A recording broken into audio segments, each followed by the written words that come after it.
Hello folks, welcome back to the channel. Thank you very much for joining me once again. You are always most welcome. Well, more Matchbox March, episode 6. The joy of 6. Anyway, we talked recently about some, I think 3 episodes ago, we talked about episode 2 in fact, inconsistencies and idiosyncrasies regarding things like artwork versus the reality of what was in the box, and also things like inconsistencies in colours. So I thought we'd return to that theme today with a couple of other interesting, unexpected mistakes. I'm not trying to be negative here, they're just amusing sometimes though, aren't they? One or two little mistakes, or one or two changes to the spec or to the colours you expect as per advertised on the side of the box, compared to the reality that you actually get in the box. As we've discussed, it's one of the difficulties of having, if you have multicoloured sprues, I'm sure it does open up a slight chink in the armour that things can actually go wrong. One of you wrote to me, I'm sorry I've forgotten who it is, but I did read the message, an interesting one, and said that he quite liked it because it makes them, you never quite know what you're going to get in the box. And it makes them a little bit more unique. Well, it wasn't that common, in fairness, not in my experience. But obviously when I've got, I don't know, 150 plus of these kits, these classic Matchboxes, you will pick up on one or two inconsistencies when you're actually doing the sort of QC checking through them. So why don't we start with one of those right away? In fact, there's going to be 2 of them that are very obvious ones. I've got a selection here. The ones in the middle, by the way, are not really guilty of this problem at all. It's more the ones on the outside as you're looking at them. So why don't we pick up on? I think we're going to talk about the BAC Strikemaster first of all. Now this is an interesting model for 2 reasons for me. First of all, some of you may recall I did speak of this in the past, that my own father worked for BAC. He went, to tell the story very quickly again, he went to work for them in 1965, intending to work on the TSR2, just as literally, pretty much he was offered the job, and then as he was halfway through working his notice, Harold Wilson decided to announce that because of the government white paper they were cancelling the project, which was one of probably the greatest disaster in British aviation military procurement, without a shadow of a doubt, and the biggest error, frankly, and I genuinely believe that. I think a lot of others who know the story believe that as well.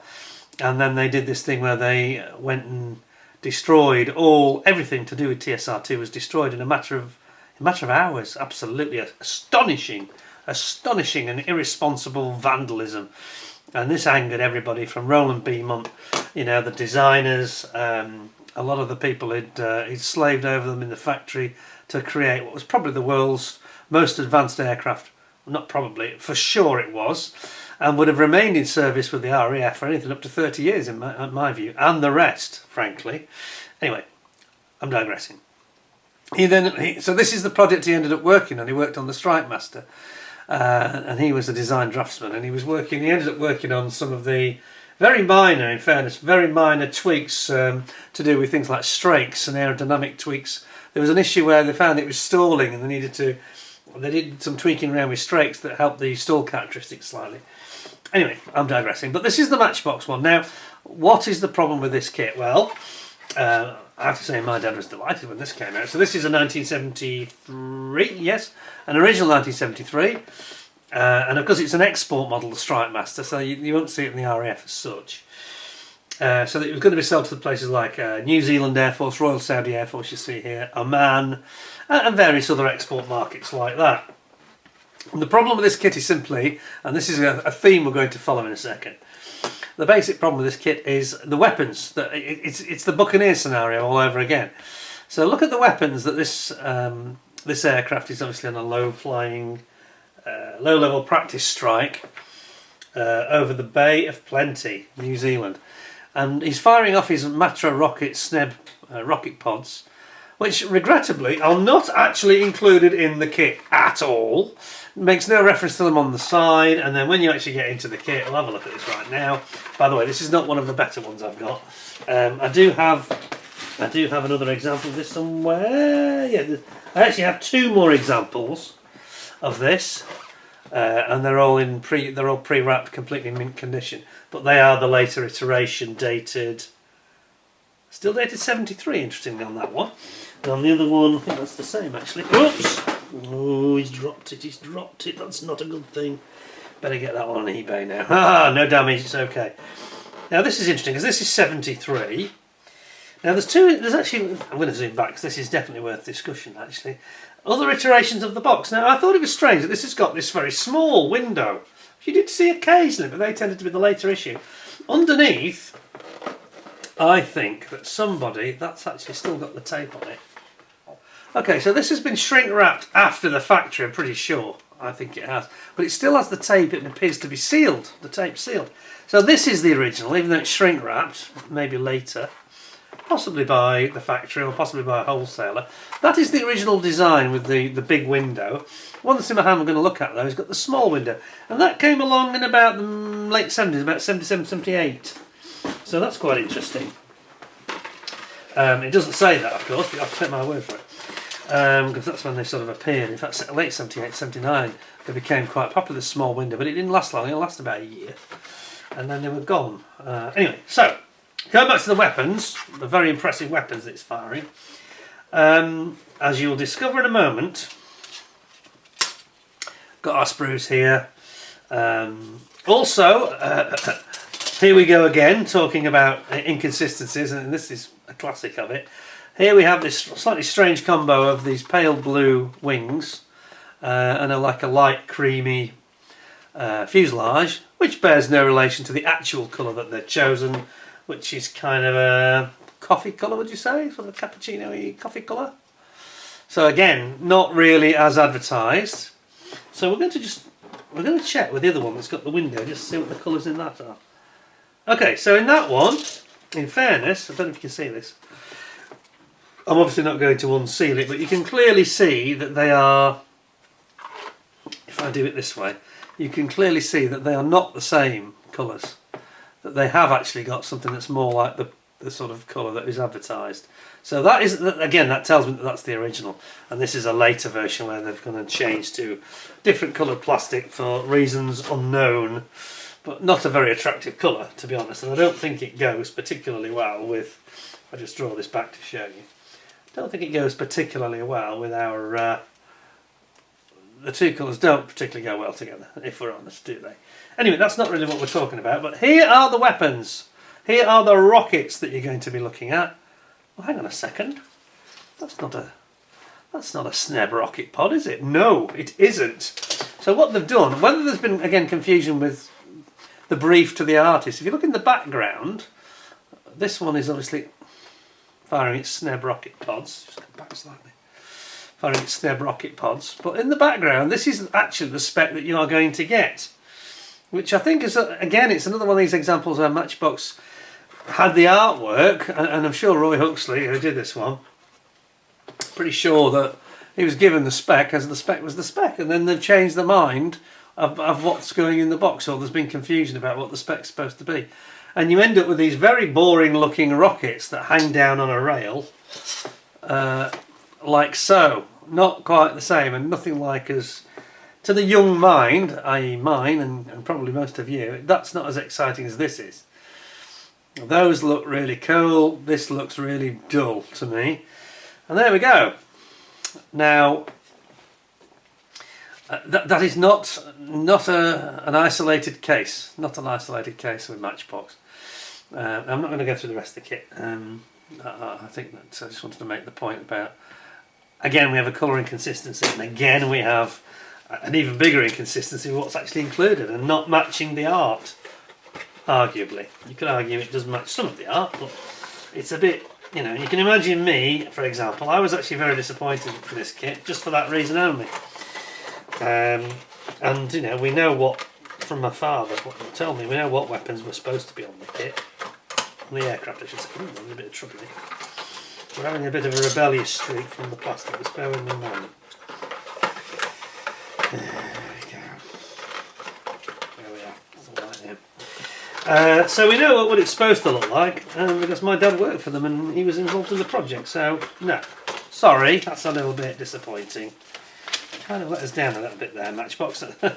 But we'll not hold it against them. But it was a little, you know, it was an idiosyncrasy too far that it happened quite a few times.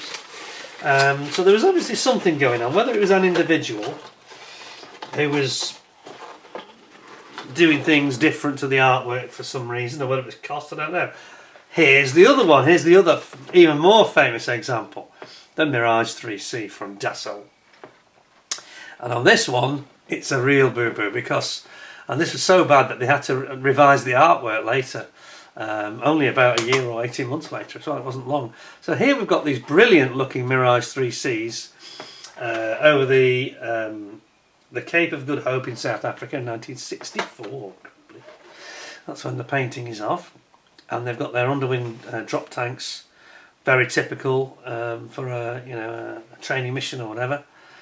And then when we look at the side of the actual plastic, what you're going to get in the box, we suddenly find the drop tanks are not present, which starts to ring alarm bells straight away because those two images clearly don't match. Yeah. And then sure enough on the back, and I remember getting this and thinking, oh no, it's just that they're trying to make it clearer by not showing the tanks. They'll be in there, they'll be in the kit, it'll be fine. I'm afraid not, it won't be fine. They have not included those drop tanks for reasons that were never really made clear. Anybody that does know for sure, I'd be very interested to hear it. Even on the instructions, they're still using that artwork with the drop tanks. So Roy Huxley, beg your pardon. He later had to paint out these tanks, which I think was, and it really doesn't look the same. It doesn't look as good without the tanks, it has to be said. So that was very disappointing.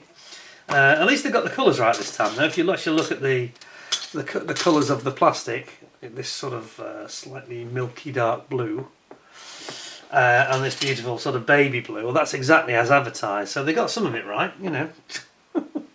Very strange though, isn't it? Very strange that they would make such an error and do it again and again. So we had it with the Buccaneer, we had it with the Strikemaster, and we've got it here with the Mirage. There may be other examples, I don't know, but these are very blatant, you know. And if you're 7-8 year old lad, you're going to be annoyed that it's not, you know. And I know there was a lot of backlash about this to Lesney, because Roy Huxley even mentioned it in his book that people were actually writing in and complaining about some of these things. Which is understandable because, you know, I don't blame him at all. He's the artist, and I'm sure that it's probably some cost cutting, or they've realised later they can't fit them all on the sprue, which is the very common problem that happens with these sort of things. They suddenly realise that there isn't enough space on the sprue to add them, and they haven't accounted for it, and the actual concept will have been pretty much what you see here with the artwork. That's the way it was intended to look. And it suddenly looked like a bit of a letdown compared to Airfix as well, because of course Airfixers came with the long Sneb Matra rocket pack stroke drop tank, which was a drop tank at the rear, and the front was a missile rocket, Sneb rockets, which of course the Israelis used in the 6-Day War, and I replicated that on my own kit of the rather problematic Edward 3C Mirage. So there you go, that's quite interesting, isn't it? Any of you want to just have confirmation of this, just go and look at the my video of the golden years of Matchbox art by Roy Huxley. I'll put a link in. And if you can see there that they have these images, but it's the later one where they paint out the drop tanks. Definitely worth a look, because it's a little bit controversial. You know, you can't be putting one thing on the art and then putting another thing in the box. That trading standards. I mean, you know, I'm sure that some people got their money back and complained about it. And I know that in the case of the Mirage in particular, Mirage and the Buccaneer, as I understand it, were the two that people complained about the most. And I don't disagree with them for doing that. Another thing, whoops, another thing that we should talk about is on the Hawk, Hawk Siddeley BAE Hawk. And this is just another one of these plastic colour issues, which I noticed when I was just perusing through these. And it's really just to do with the grey, so I'll have a quick look at it. Oh, jet pipe's just dropped out. I'll just lose that. Can't lose any jet pipe, can we? There's our nice looking canopy. Let's zoom you in on this. There we go. Quite a decent looking canopy that, I'd say. Yep. Very good. But the issue that I noticed was to do with the grey. So we've got grey and green, which, to be honest, is an excellent choice of colours. But here is the grey on this version, and this is the 1975 original version of it. And here we have another 75, and I have a sneaking feeling that the grey is a different shade, and indeed it is.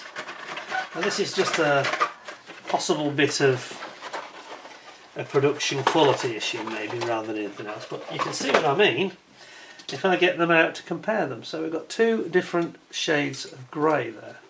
Not a biggie, you know, not sort of thing that would have you asking for your money back, like with things that are supposed to be in the kit that aren't. Oh, and by the way, here are the offending Matter rocket pods that should have been the Strikemaster but weren't present. But you see what I mean? There's inconsistency. Look at the two greys there. You see it? Well, it's not a huge difference, but it's there, isn't it? So you know, so there was a slight element of lucky dip going on here, which makes it kind of interesting. I think makes it kind of interesting. So you don't always know 100% what you are going to receive. I'm going to put that one and that one. I don't think it really matters which way around they go, actually, because they're both dated 75, so it doesn't really matter. It doesn't date it in any way. This is just like an issue in the... Hang on a second, which one did that come out of? Got a slight problem here. We have got an issue, actually. Jet pipe. Whose jet pipe was that? Is it this one? No, it's that one. It's alright. Sorted. Make sure we don't put one back with parts missing. But it's just a bit odd, isn't it, that you have this sudden colour variation when they're actually from the same year. Even it's not like there's been a big time differential between the two of them. Make sure we've done this correctly. There we go. Careful now. Be careful, be careful. That's the one. There we go. Yeah, so you know, you don't have to have. It's perhaps more understandable when there's a few years gap, or there's a reissue, or a different iteration of the box comes out. But when they're actually from the same year, those are both from 1975. They've both got the same box, same code numbers on it, same window on it. Everything's the same. Odd, isn't it? Anyway, slightly on a different angle now. So I don't sound like I'm moaning and complaining about Matchbox. God, I would never do such a thing. Oh, they are like gods to me. Gods. Modelling gods. One thing that I thought was a very interesting model in an unusual way was this one. And it's the F-104 Starfighter, or the Widowmaker, as it was better known for reasons... excuse me. For reasons I'm sure most of you will know. Didn't have a very good safety record. A huge, great, long aircraft. Looks like a missile with little tiny stubby wings. What could possibly go wrong? But what's interesting about the model, which really amazed me at the time, so I had this the first time, it's dated 75. I think I got it in 76. What's impressive about this is the way that they they build up the... It's quite a... Even in 72nd square, it's quite a long, big aircraft. And the slightly unusual approach that Matchbox did, which worked very well for them, was actually to chop off have a separate section for the tail and the rear of the fuselage, enabling them basically to still have their typical very modestly sized Matchbox box. So you can see here, and it's something that it really struck me more when I actually built it. It doesn't strike you as much on the sprue. When you actually build it, it suddenly starts to feel like quite a long, big model. And you realise that they are quite a length on these things. In fact, it'll tell us, won't it? Here, let's just see what the length it says. Length, yeah, 55 metres long. That's fairly... Sorry, beg your pardon. 55 feet, 17 metres. That's a big plane, you know. especially when it looks longer still, it accentuates it because you've got the stubby wings, of course. It makes it look like a huge great pencil, almost like a missile, really. But that was very noticeable. So when you actually do it, you end up sticking this tail section goes here, and you suddenly end up with a really long, much longer than the box would of course allow. It's quite a clever bit of packaging. So Matchbox they were thinking outside the box, pardon the pun, when they were doing this particular design, and did it very well. You've got you see how tiny these wings look. I mean, these wings look like tails to me. Just tiny, really, aren't they? Absolutely crackers, wasn't it? The Americans are so good at designing aircraft, but this was absolutely bonkers. I don't know what they were on when they were just designing this. It was Lockheed, wasn't it? What does it say? Let's have a look what the write-up tells us, just out of interest. It should be fairly amusing, you know.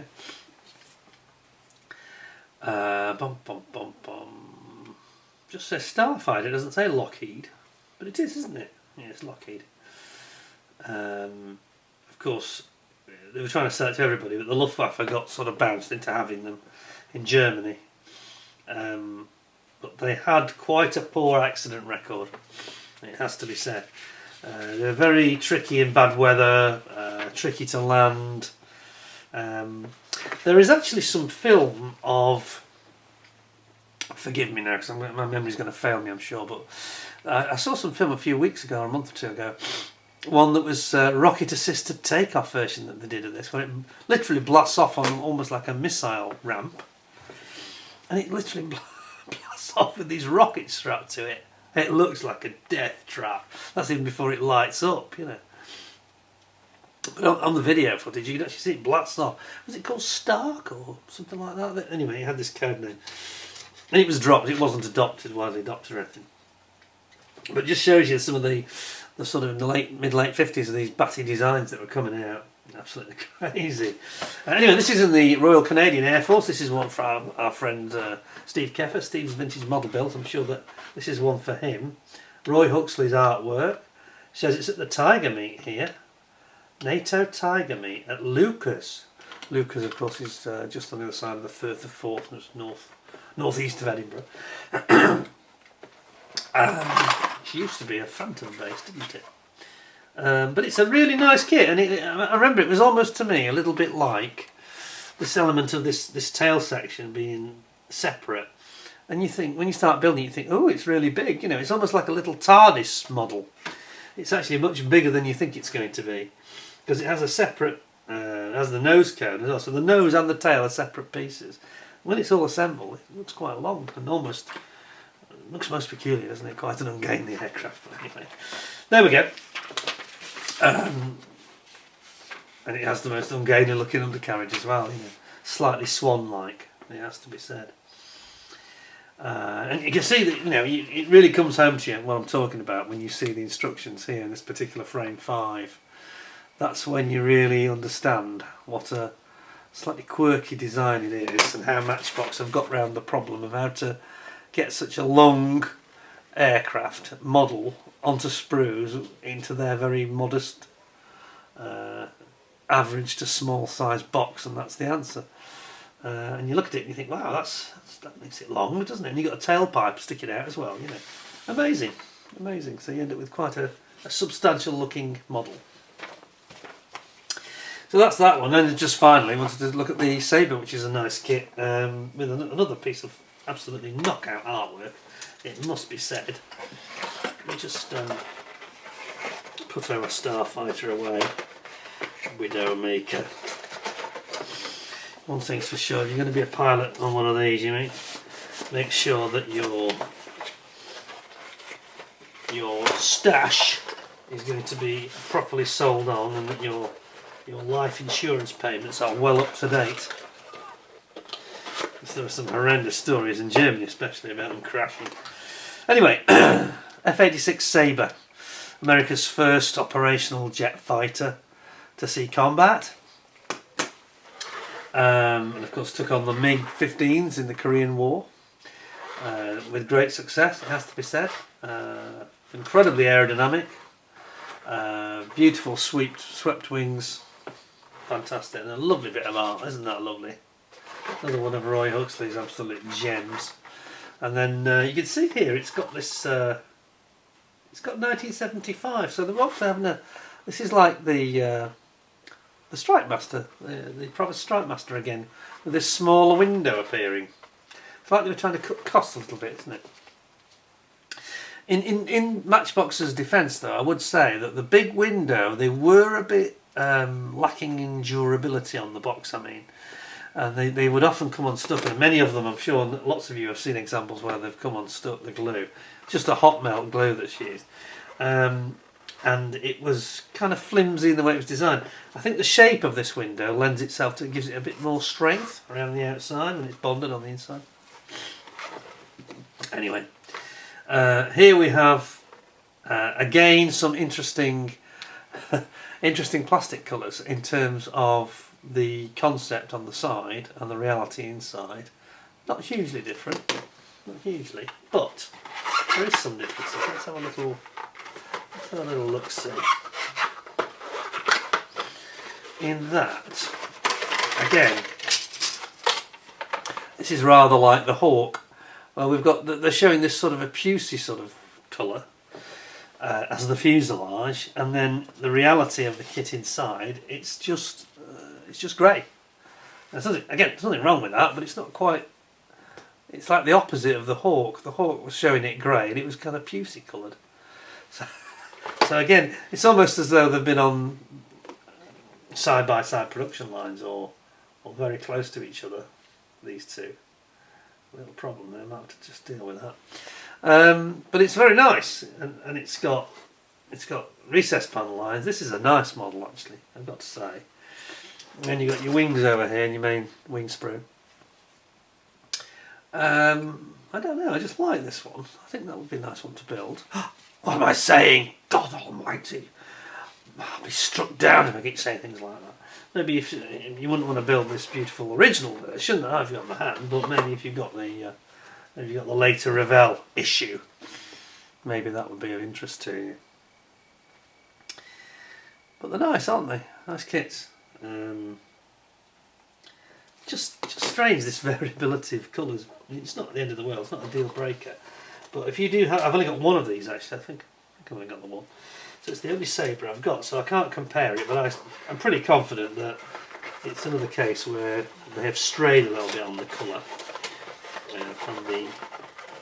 from the original concept as intended. You know.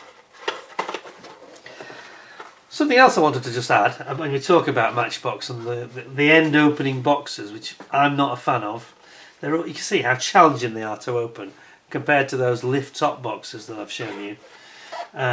Which are far superior and give you the opportunity. I mean, it does use more cardboard, of course, that's probably what was driving it, but on those you can end up with a lot of data around the outside of the inner box, paint guides, etc. But something that did make me smile, I was looking at them and I was thinking, so Revell, when Matchbox Lesnick went bust, and Revell got a lot of the everybody says, oh, Revell bought them now again. I listened to somebody talking about this the other day that didn't know what they're all about. Revell didn't buy Matchbox. Matchbox, as a concern, the kits, model kits now I'm talking about, the model kit division was sold to a company called Universal Products, and I didn't know that the chap's name. He's a Macau Chinese guy. I've forgotten his name now. But he bought them and he kept them for about, he bought them in 82, 83. And he kept them, I think, until about 88, 89. He had them for about 6 or 7 years. And then he sold to Revell, basically. But he didn't sell everything to Revell. And, of course, the production had gone to China by this time. Anyway, the point I was going to make is the boxes. So Revell take one look at this very successful product that's completely outsold Revell small kits. You know, and totally superior in many ways. And they sort of... This is when Revell was American-owned, I think, still. I think I'm right. But they took one look at it and they sort of said, oh, well, let's copy the box design but make it worse. So instead of having this fairly decent quality cardboard that was from England, British sourced, they of course went to these boxes that we're now very familiar with. Now, they're awful. Now, I've got to be fair to Revell here and say, many of you may know that they've promised that they are in the process of changing, and they're going to drop the end opening boxes and go to a more lift top style. Allegedly. I haven't seen it yet, but I'm looking forward to seeing that, because this has been one of the most horrible things about Revell kits for years, is the boxes are just, it's just a bad start, isn't it, when you've got these boxes that are, they are not strong enough, they bow, and when you've got a stash they all sag and they all squash out, and it just looks so cheap and nasty and horrible. Even the Matchbox, despite having the similar design, they had a bit more strength and a bit more integrity about them, as you can see. 50 years on. This is literally, all the kits in front of me are 50 years old. 52 years in the case of the Mirage and the Strikemaster. So it just baffles me that you know, that they would copy something and actually make it cheaper and therefore fail. And Revell got away with this now for 20, 30 years, haven't they? It's absolutely disgraceful, really. Because I remember when Revell had lift top boxes back in the mid 70s. There weren't this end opening rubbish, you know. And you can see the problems that just me on talking to you on camera, getting it back in, and when you've got the lift top box, you've got somewhere, especially with the small kit, you can be making your model, you've made some progress, and you can put the lid on it to protect it, and you don't have to, you know, you wouldn't do that one of these, forcing it into this box. Crazy. So anyway, really stupid. So we're looking forward to seeing the new box design soon, fingers crossed. Anyway, that's it for today. I want to keep it a bit shorter, but I just wanted to have another look at one or two yet more idiosyncratic, strange inconsistencies that came out of Matchbox from time to time. I particularly found the Hawk strange, because that's the earliest example I've got where they've started mucking about with the plastic colours, you know. It does seem very strange. But as I mentioned, we've got the Strikemasters. Should be out here, actually. We've got Strikemasters, but even they have got different colours. The colours were varying there too, so it's kind of odd, isn't it? It's kind of odd. There you go. Interesting stuff. Anyway, that's it from me today. I hope you found that interesting. Any of you that have got these in the stash and they'll be rushing off to look at what colour you've got. And as I mentioned, I have got this one, but this has not got a window, so we can't tell. You can. Oh, what's the date on this? Interesting. It still says. Now here's the thing. Just bear with me 1 second, just before we go. I think I may have found something else that's interesting. Now one tick. Oh right, okay. So I didn't appreciate this. This is. Is it still sealed? I don't think it is. It's not still sealed. This has been shrink wrapped, maybe at the factory, but this something I didn't really take on board because maybe I didn't see. I was looking at this 1973, but this is, despite the shrink wrap, it's actually a lift top box and it's dated 72. So this is one of the very first generation PK10. Whenever it was sold, it was £5. That's more recently. But PK10, a bit like the Zero. Which is also dated 72, possibly the Hawker Fury I think was dated 72, but there was only about 3 or 4 that were dated 72, and this is one of them. Interesting. That I did not appreciate. So I've got a 72 original lift top box, I've got a 73, the more common one of the lot, and then we've got this almost like 3 generations of box for the Strikemaster. Isn't that interesting? And I didn't, until I did just shot this video and just noticed that now, I did not take that on board. Sometimes you look at them and you see, it's also got, sorry, differences, let me just zoom in. Sometimes you see the shrink film and you assume it's a later generation, and it can catch you out. It can catch you out. One other difference, if you look at the adverts on the side, they've got some slight differences there. The order, they've got the same kits being advertised, but the order, the bottom one is the very original. The order is changed, you see. I totally prefer the original iteration, because look, when you see it, the very first boxing shows the plan view as well, a side view and a plan view, not this sort of strange sort of 3/4 view, so you get a much better image of what the aircraft is like at both angles. However, I'm just wondering if this is the reason. It's just occurred to me that what it does show, it shows those rockets that were not quite as advertised on the front. There we go. Here they are, these rockets here. Whereas the other two don't show any rockets because of the angle. So you almost wonder if they thought, oh, I think we should have all these kits in future.